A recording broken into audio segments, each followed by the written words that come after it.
सलाम पाकिस्तान 24 न्यूज़ के साथ मैं हूं ज़िशान बशीर। यूट्यूब पर बराह रास्त देखने के लिए सब्सक्राइब कीजिए youtube.com/24newshd। हेडलाइंस आप जान चुके, खबरों की तफसीलात की जानिब बढ़ते हैं और सबसे पहले आपको बताएं कि पाकिस्तान के बैरूनी कर्जे नई रिकॉर्ड सतह पर पहुंच गए। एक साल में पाकिस्तान के बैरूनी कर्जों में मजीद 9 अरब डॉलर्स का इजाफा हो गया। बैरूनी कर्जे 122 अरब डॉलर्स की नई रिकॉर्ड सतह पर पहुंच गए हैं। PTI के 3 साल दौरे हुकूमत में 27 अरब डॉलर्स के बैरूनी कर्जों में इजाफा हो चुका है। इसी बारे में मजीद जान लेते हैं। डॉक्टर कैस असलम माहिर मुआशियात हमारे साथ मौजूद हैं। डॉक्टर साहब, बहुत शुक्रिया आपके वक्त का। ये फरमाइएगा कि PTI मुल्की मसाइल की बड़ी वजह कर्ज़ों को करार देती रही, लेकिन उसने अपने ही दौर में कर्ज लेने के तमाम रिकॉर्ड तोड़ दिए हैं। इसके मुल्की मईशत पर क्या असरात देख रहे हैं आप? देखिए, बात ये है कि दो बातें इम्पोर्टेंट हैं। अगर तो ये पैसे डैमों पे, सड़कों पे, बिजली घरों पे लगे हैं तो फिर मुल्की मईशत पे बहुत अच्छे असरात होंगे, मगर अगर ये पुराने कर्जे ही वापस किए गए हैं इन पैसों से और उस तरीके से नहीं लगाया गया तो फिर आपके जो कर्जे बढ़ेंगे वो आपकी डिपेंडेंसी भी बढ़ेगी। फिर IMF आप पे जो है सख्तियाँ भी करेगी और आपको अगले सालों में ज़्यादा टैक्स इकट्ठा करके इन कर्जों को वापस करना पड़ेगा। सो इन अ वे, अगर तो ये वर्ल्ड बैंक से आए हों कर्जे तो ये बहुत अच्छे हैं, मुल्क को तरक्की देते हैं, मगर अगर ये IMF से और ओपन मार्केट से लिए गए हैं तो फिर ये बहुत ही बोझ पड़ेगा मुल्क के ऊपर। ठीक है डॉक्टर साहब, साथ ही मौजूद रहेगा डॉक्टर शाहिद हसन सिद्दीकी साहब भी हमारे साथ मौजूद हैं, उन्हें भी शामिल गुफ्तगू करेंगे। बहुत शुक्रिया डॉक्टर साहब आपके वक्त का। ही फरमाइएगा कि नून लीग का ये मौक़िफ़ रहा है कि उन्होंने कर्ज लिए तो मुल्क में बड़े बड़े मंसूबे भी लगाए, लेकिन PTI के रिकॉर्ड कर्ज लेने के बावजूद मुल्क में 3 साल में कोई नया मनसूबा शुरू नहीं हो सका। आखिर ये अरबों डॉलर्स कहाँ जा रहे हैं? देखिए, मैं ये समझता हूँ कि जो कुछ इजाफा इस दौरान में हुआ है ये बहुत ही परेशान कुन बात है। बैरूनी कर्जों में भी और मुल्की कर्जों में भी, दोनों में इजाफे की परेशानी है। मुल्की जो टोटल पाकिस्तान के कर्जे हैं, अगर मैं आपको बताऊं तो हर पाकिस्तानी की नींद हराम होनी चाहिए कि इन 3 वर्षों में जो पाकिस्तान के मजमूई कर्जे हैं उनमें इजाफा हुआ है 17,950 अरब रुपया, ये इजाफा है। लेकिन आज़ादी के 66 ईयर्स के बाद 30 जून 2013 को जो पाकिस्तान के टोटल कर्जे थे वो 3 साल के इजाफे से कम थे। तो ये परेशानी की बात है नंबर 1। बैरूनी कर्जों में जो कुछ ये कर रहे हैं, इंतहाई महंगी शरह सूद पर कर्जे ले रहे हैं। ठीक है कि पिछली हुकूमत में तो वो प्रोजेक्ट बनाए थे, लेकिन उनके 5 वर्षों का जो औसत था सालाना बैरूनी कर्जों के बढ़ने का वो था 6.9 अरब डॉलर सालाना इजाफा। इस हुकूमत के 3 साल में जो इजाफा हुआ है, जबकि कोई बड़े प्रोजेक्ट नहीं आए, वो है 9 बिलियन डॉलर्स पर ईयर, यानी उससे कहीं ज्यादा। और जब एक तो ये कर्जे बढ़ रहे हैं, दूसरे ये था कि आपका बैरूनी सरमायाकारी गिर रही है, वो कोई 3 साल में कोई 1.8 अरब डॉलर गिर गई। तो ये जो फॉरेन डायरेक्ट इन्वेस्टमेंट भी गिर रहा है, तजारती खसारा भी आपने देखा, इसका बहुत चर्चा था। एक साल में 7 अरब डॉलर, 7 बिलियन डॉलर ये बढ़ गया। तो ये मुझे 2 खौफ हैं, ये वापस भी करने हैं और दूसरे के जिस शरह सूद पे ये ले रहे हैं इसकी पाकिस्तान की तारीख में कोई मिसाल नहीं है। बेइंतहा महंगी शरह सूद पे ले रहे हैं। ये स्टेट बैंक क्या कर रहे हैं मुझे तो समझ नहीं आता, इसलिए कि डॉलर पर ये 7% तक दे रहे हैं सालाना, हालांकि बाहर तो आधा परसेंट 1% पे चल रहा है। ये रोशन डिजिटल अकाउंट्स की मैं बात कर रहा हूँ। तो आप ये देखिए कि जो 73 अरब डॉलर की रेमिटेंसेज आई थी, जो 15 अरब डॉलर ज्यादा थी पिछले साल 3 वर्षों के मुकाबले में, वो भी खत्म हो गई। तो फ्लाइट ऑफ कैपिटल भी हो रहा है। तो ये तो देखना पड़ेगा ना कि ये प्रोजेक्ट नहीं आ रहे, इस पे रफ्तारी से कर्जे बढ़ रहे हैं, तो वापस करने की किसी को फिक्र नहीं होगी, या फिर ये अगली हुकूमत होगी कि ये तो वो करके चले गए। तो मैं ये समझता हूँ कि अपने कमजोर बुनियादों पर जो मईशत इस्तेमाल कर रहे हैं, ये इससे खौफ आने लगा है और ये एक दफे हकाइक को तस्लीम कर लें, बजाय इससे कि कामयाबियों के दावे करें जो कि सही नहीं है। कि मैं दावे कामयाबी के सही नहीं है इसलिए कह रहा हूँ कि बड़ी कामयाबी का इनका दावा था कि हमारी टैक्सों की वसूली का हदफ ज्यादा हो गया, लेकिन जब रिपोर्ट स्टेट बैंक की और मिनिस्ट्री ऑफ फाइनेंस की देखी तो पता चला हदफ से 231 अरब रुपया कम वसूल हुआ है। तो आप गलत आदत शुमार बता के अगर ये तालियां ये ढोल पीट लेते हैं तो इससे खतरात को कम नहीं होंगे।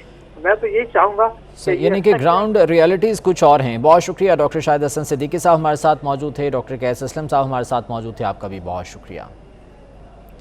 اور इंटर बैंक के बाद ओपन मार्केट में भी डॉलर महंगा हो गया। कराची के ओपन मार्केट में डॉलर 60 पैसे महंगा हो गया है। डॉलर 166 रुपये 30 पैसे से बढ़कर 166 रुपये 90 पैसे का हो गया है। मजीद जान लेते हैं, अशरफ खान हमारे साथ मौजूद हैं। अशरफ खान बताएगा क्या सूरत हाल चल रही है ओपन मार्केट में?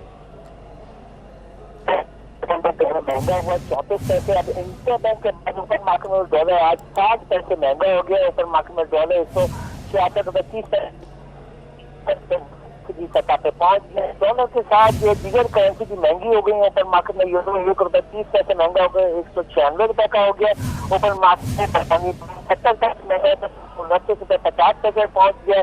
और साथ में इमारती दरम 5 पैसे बढ़कर 45 रुपये 35 पैसे और सऊदी रियाल पैसे बढ़कर पहुंच गया है। जो मशीन का ये कहना है। ठीक है अशरफ खान, बहुत शुक्रिया, तफसीलात से आगाह कर रहे थे। और क्रिकेट शायकीन के लिए अच्छी खबर आ गई। न्यूजीलैंड के खिलाफ सीरीज़ के लिए 25% तमाशाइयों को स्टेडियम में दाखिले की इजाज़त मिल गई है। पिंडी क्रिकेट स्टेडियम में 4500 तमाशाइयों को स्टेडियम में दाखिले की इजाज़त होगी, जबकि कज़ाफ़ी स्टेडियम लाहौर में 5500 फैंस आएंगे। मेहमान टीम 11 सितंबर को इस्लामाबाद पहुंचेगी। पाकिस्तान और न्यूजीलैंड के दरमियान ये सीरीज़ खेली जाएगी। NCOC के इजलास में ये फैसला किया गया है कि 25% शायकीन स्टेडियम में जाकर ये मैच देख सकेंगे। जो पिंडी क्रिकेट स्टेडियम में मैच खेले जाएंगे वहाँ पर 4500 तमाशाइयों को दाखिले की इजाज़त होगी, जबकि लाहौर के कज़ाफ़ी स्टेडियम में 5500 तमाशाई जाकर मैच देख सकेंगे। पाकिस्तान स्टेट ऑयल का माली बहरान संगीन हो गया। पावर सेक्टर समेत दीगर इदारों पर वाजिबात 374 अरब रुपए से तजावुज़ कर गए। दरामदी LNG के वाजिबात भी 131 अरब रुपए के रिकॉर्ड सतह तक जा पहुंचे। PSO को कर्ज लेना पड़ गया। इसी बारे में अशरफ खान की रिपोर्ट देखते हैं। और पंजाब में आटे का 20 किलो का थैला मजीद 30 रुपये महंगा हो गया। आटे का 20 किलो का थैला 1150 रुपये का हो गया है। महंगाई के मारे आवाम के लिए बुरी खबर है कि आटा मजीद महंगा कर दिया गया है। जुनेद रियाज हमारे साथ मौजूद हैं, उनसे मजीद जान लेते हैं। जुनेद बताएगा कितना इजाफा किया गया कीमतों में और क्या वजह बताई गई इसकी?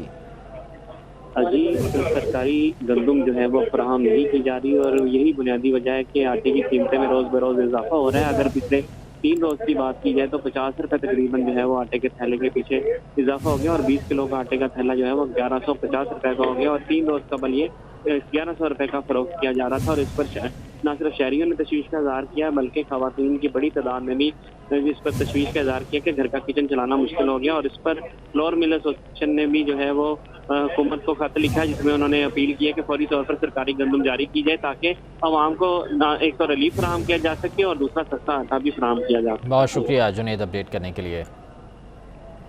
फ्लोर मिल्स एसोसिएशन ने पंजाब हुकूमत से सरकारी गंदम रिलीज़ करने का मुतालबा कर दिया। Chairman flour mills association Asim Raza ने पंजाब हुकूमत को ख़त लिख दिया है। उनका कहना है कि गंदम फौरी रिलीज़ ना करने से आटे की किल्लत और कीमत में इजाफा होगा। फ्लोर मिल्स एसोसिएशन की जानिब से पंजाब हुकूमत से सरकारी गंदम रिलीज़ करने का मुतालबा किया गया है। वाज़ेह रहे कि आटे की कीमतों में रोज़ बरोज़ इजाफा जारी है और गुज़श्ता चंद रोज़ में 50 रुपये का इजाफा हो चुका है, जिसके बाद chairman flour mills association Asim Raza ने पंजाब हुकूमत को ख़त लिखा है, जिसमें उनका यह कहना है कि गंदम फौरी रिलीज़ न करने से आटे की किल्लत पैदा होगी और इसकी कीमत में भी इजाफा होगा। IG पंजाब ने 4 अफसरान के तकर्रुर और तबादले कर दिए। SP सिक्योरिटी लाहौर मोहम्मद मुराहन की खदमात एडिशनल IG जनूबी पंजाब के सपुर्द कर दी गई हैं। SP कैंट साइद अजीज़ को SP सिक्योरिटी लाहौर तैनात कर दिया गया है। SP इन्वेस्टिगेशन सदर ईसा सुखेरा को SP ऑपरेशंस कैंट तैनात कर दिया गया है। IG पंजाब ने 4 अफसरान के तकर्रुर और तबादले किए हैं। इसी बारे में मज़ीद जान लेते हैं। अली साही हमारे साथ मौजूद हैं। अली साही बताइएगा कौन कौन से अफसरान हैं जिनके तबादले हुए हैं? जी बिल्कुल, IG पंजाब इनाम गनी की जानिब से लाहौर के 4 SP समेत 5 अफसरान के तबादले किए गए हैं। इनमें वो SP भी शामिल हैं जिनके हदूद में वज़ीर आला पंजाब सरदार उस्मान बुज़दार के साथ जब एक वाक़या पेश आया था, जब वो दावत वलीमा में गए थे तो सूबाई वज़ीर के भाई मलक मुबशर खोखर को फायर किया गया था। वहाँ पे जहाँ हक हो गया था तो उसको भी तब्दील कर दिया गया है। उनको SP सिक्योरिटी लाहौर तैनात किया गया है। मोहम्मद मवार खान को एडिशनल IG जनूबी पंजाब के खिदमात जनूबी पंजाब के सपुर्द की गई हैं। ईसा सुखेरा को SP कैंट लाहौर तैनात किया गया है। हमजा अब्दुल्ला को SP सदर इन्वेस्टिगेशन लाहौर तैनात किया गया है। ठीक है अली साहिब, बहुत शुक्रिया तफसीलात के लिए। امریکی صدر جو بائیڈن نے افغانستان سے انخلا میں ہونے والی بدانتظامی اور ناکامی کا ملبہ جنرل مارک ملی پر ڈال دیا۔ امریکی اخبار کے مطابق صدر بائیڈن کا کہنا تھا کہ انہیں فوج نے بگرام ایئر بیس بند کرنے کا مشورہ دیا تھا۔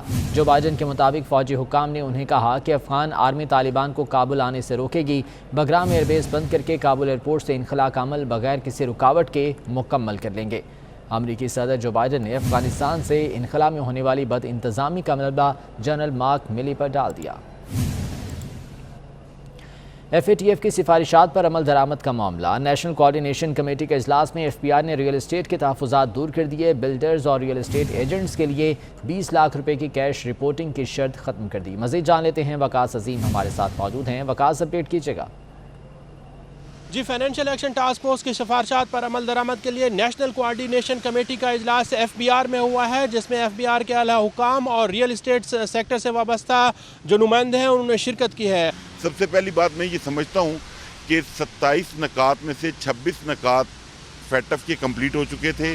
ایک یہ DNFBP والا ایشو تھا، وہ الحمدللہ ریئلٹرز نے محب وطن ہونے کا ثبوت دیا، اور مجھے امید ہے کہ 2 ستمبر کے اجلاس میں ہم گرے لسٹ سے باہر آ جائیں گے۔ ایک ان کی جو بیسک ریکوائرمنٹ ہے کہ کوئی بھی ٹرانزیکشن سے پہلے ہر ریئلٹر پرچیزر کا جو UN کی ایک لسٹ جاری کردہ ہے، جس میں منی لانڈررز یا ٹیرر فائنینسنگ کے لوگ شامل ہیں، وہ DNFBP کی ایپ ڈاؤن لوڈ کر کے اس میں اس کا نام چیک کرے گا۔ اگر اس کا نام وہاں پہ آتا ہے تو ریئلٹر اس کو ڈیل نہیں کرے گا۔ ریئلٹر جو اتنے عرصے سے مطالبہ کر رہے تھے کہ ہمارا کوئی ریگولیٹر ہونا چاہیے، ہمیں DNFBP کی طرز پہ ہمیں ایک ریگولیٹر بھی مل گیا، اور یہ بھی یقین دہانی کروائی گئی ہے کہ آپ جو لوگ DNFBP میں رجسٹر ہوں گے ان کو گورنمنٹ مراعات دے گی۔ جی بالکل، جو نیشنل کوارڈینیشن کمیٹی کا اجلاس ہوا ہے، اس کے بعد یہ توقع کی جا رہی ہے کہ FATF کا آئندہ اجلاس جو کہ 2 ستمبر کو متوقع ہے، اس میں پاکستان کو گرے لسٹ سے نکالا جا سکتا ہے۔ بہت شکریہ آپ کا۔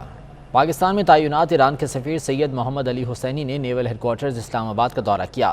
ترجمان پاک بحریہ کے مطابق ایرانی سفیر نے نیول چیف ایڈمرل محمد امجد خان نیازی سے ملاقات کی، جس میں باہمی دلچسپی کے امور اور علاقائی سیکیورٹی صورتحال پر تبادلہ خیال کیا گیا۔ ملاقات میں دونوں ملکوں کے مابین تعلقات کو مزید فروغ دینے کے عزم کا اعادہ بھی کیا گیا۔ پارلیمانی کشمیر کمیٹی، سینٹ اور قومی اسمبلی کی دفاعی کمیٹیوں پر مشتمل وفد کا GHQ کا دورہ۔ ISPR کے مطابق وفد کو سیکیورٹی کے ماحول، سرحدوں کی صورتحال اور امن و استحکام کے لیے پاک فوج کی کوششوں پر تفصیلی بریفنگ دی گئی۔ اسی بارے میں مزید جان لیتے ہیں، بیورو چیف سگی چودھری ہمارے ساتھ موجود ہیں۔ سگی چودھری، بتائیے گا ISPR کی جانب سے کیا بتایا گیا؟ یہ دیکھیں، ISPR کی جانب سے جو ہے وہ کنفرم کیا گیا ہے کہ 3 جو کمیٹیاں ہیں انہوں نے جو ہے وہ GHQ کا دورہ کیا ہے، جس میں سینٹ اور قومی اسمبلی کی دفاعی کمیٹیاں اور پارلیمانی کشمیر کمیٹی ہے، اور اس کے علاوہ جو ہے وہ کمیٹی کو جو ہے ملکی صورتحال پر بریفنگ دی گئی ہے۔ DG ملٹری آپریشن اور سرجن جنرل آف پاکستان نگار جوہر جو ہیں انہوں نے بھی بریفنگ دی ہے۔ اس کے علاوہ شرکا کو داخلی اور خارجی صورتحال پر جو ہے وہ آگاہ کیا گیا ہے۔ اس کے علاوہ اہم بات تھی کہ افغانستان کی جو بدلتی صورتحال ہے، اس کے علاوہ کشمیر ایشو ہے اور پاک امریکہ تعلقات کا جائزہ لیا گیا ہے۔ اس پورے اجلاس میں اصلاح army chief general Qamar Javed Bajwa کی جانب سے شرکا کے ساتھ طویل نشست کی گئی اور سپہ سالار نے شرکا کے سوالات کے مفصل جواب دیے۔ اس کے علاوہ افغانستان کا مستقبل، طالبان کے رویے پر بھی گفتگو کی گئی تھی۔ سگی چودھری، بتائے گا کہ افغانستان کے حالات اور اسپیشلی اگر وہاں پر طالبان کے ساتھ مستقبل کے ساتھ تعلقات کیسے ہوں گے اور پاکستان کی حکمت عملی کیا ہوگی، اس سلسلے میں ISPR کی جانب سے کچھ بتایا گیا؟